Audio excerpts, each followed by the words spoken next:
की हत्या करना चाहते हैं, आपके माध्यम से मैं बताऊं, ये कॉन्स्टिट्यूशन ऑफ इंडिया है। इसके आर्टिकल 179 में स्पीकर को हटाने की व्यवस्था का उल्लेख है, जिसमें ये कहते हैं कि उन्हें हटाया जा सकता है, रेजोल्यूशन जो कि आ चुका है, majority of the all members of the assembly. नमस्कार, मेरा नाम प्रेम है और आप लाइव स्ट्रीम देख रहे हैं। देखिए, बिहार में 12 तारीख को फ्लोर टेस्ट होने हैं और जो स्पीकर है बिहार विधानसभा के अवध बिहारी चौधरी, उनके प्रति भी अविश्वास प्रस्ताव लाया गया।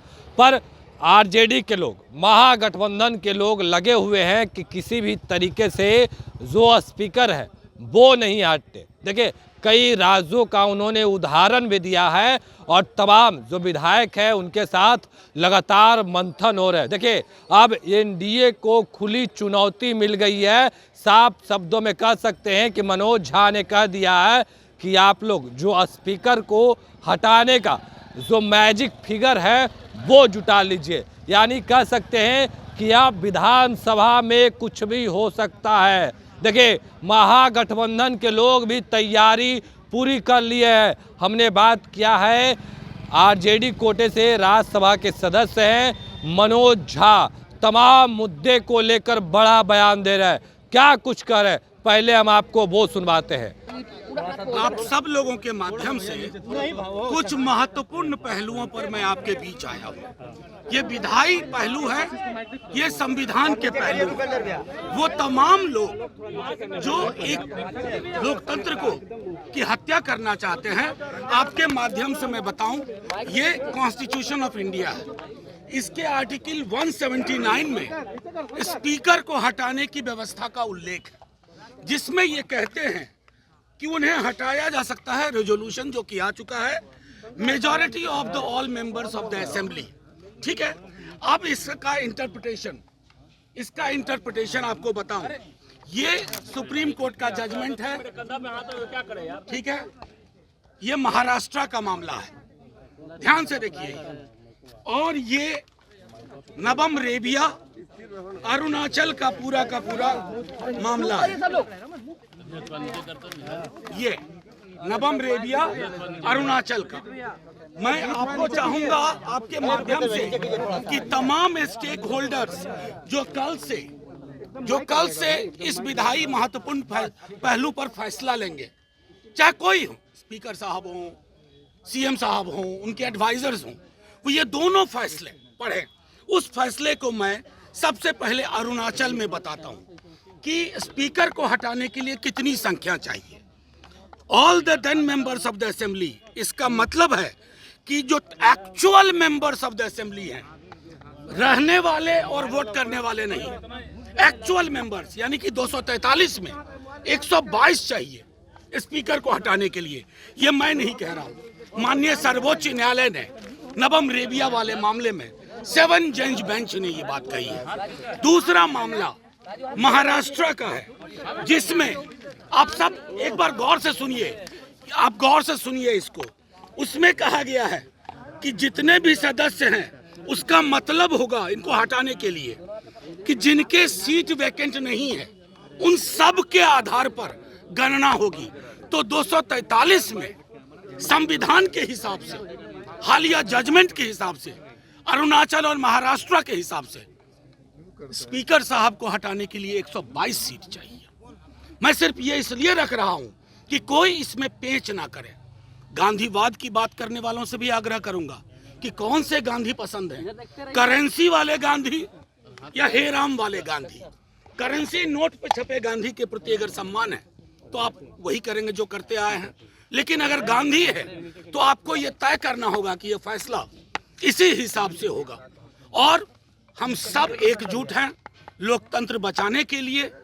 बच्चा इस बिहार का कल के दिन का इंतजार कर रहा है।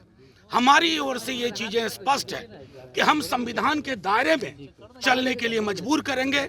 सुप्रीम कोर्ट के जजमेंट के आलोक में चीजें चाहेंगे और सुप्रीम कोर्ट के आलोक में निर्णय होगा। हमारा पूरा विश्वास है, क्योंकि पहला का अभिभाषण के बाद कार्यावली में पहली चीज स्पीकर साहब के खिलाफ अविश्वास प्रस्ताव है। उसके संदर्भ में मैंने दोनों जजमेंट का जिक्र कर दिया। 179C का इंटरप्रिटेशन जो है वो कर दिया। दोनों जजमेंट की कॉपियां आपको दिखा दी।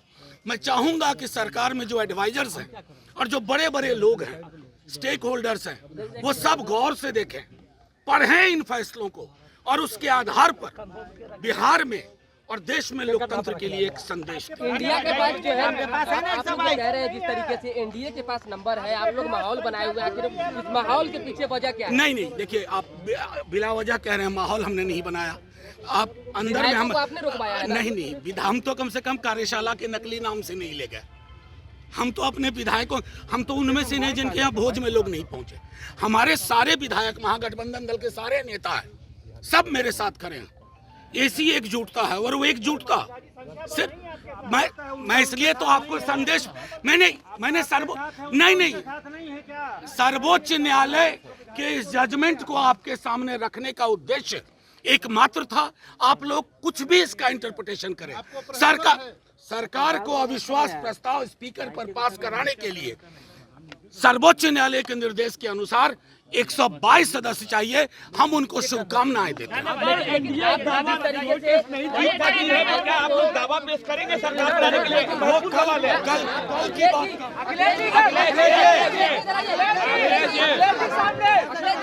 बात। तो अभी आप तमाम मुद्दे को लेकर मनोज झा को सुन रहे थे, किस तरीके से जो स्पीकर के प्रति अविश्वास प्रस्ताव लाया गया था उसको लेकर उनका बड़ा बयान है और कह रहे हैं कि जो संख्या है 122 का वो हासिल कर ले। उतना ही नहीं, स्पीकर जो है बिहार विधानसभा के, उनका भी कहना था कि हम इस्तीफा क्यों दे। अब देखिए, कल का दिन ऐतिहासिक दिन होने जा रहा है। तमाम लोगों का निगाहें 12 तारीख पर टिकी है।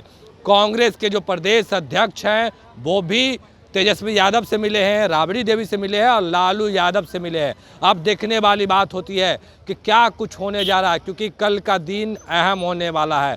एक और जहां एनडीए के लोग हैं जो चाह रहे हैं कि सरकार बचा लें, कह भी रहे हैं कि हमारे पास संख्या है, हमारे पास वो आंकड़े हैं और हमारी सरकार कंटिन्यू रहेगी, तो दूसरी ओर किसी भी तरीके से जो मैजिक फिगर है, जो मैजिक नंबर है, वो चाह रहे हैं महागठबंधन के लोग कि हम लोग हासिल कर ले। और बिहार में जो तेजस्वी यादव जो बोले थे कि खेला हो जाएगा, वो खेला करने की कोशिश में भी लगे हुए हैं। अब देखने वाली बात होती है कि किस दल के विधायक किनके संपर्क में हैं और वो कहाँ चले जाते हैं। फिलहाल के लिए इतना ही। बने रहे लाइव स्टूडियो के साथ। लाइव स्टूडियो को सब्सक्राइब नहीं किया, सब्सक्राइब कीजिए। हमारे फेसबुक पेज को लाइक करना बिल्कुल ना भूलें। धन्यवाद।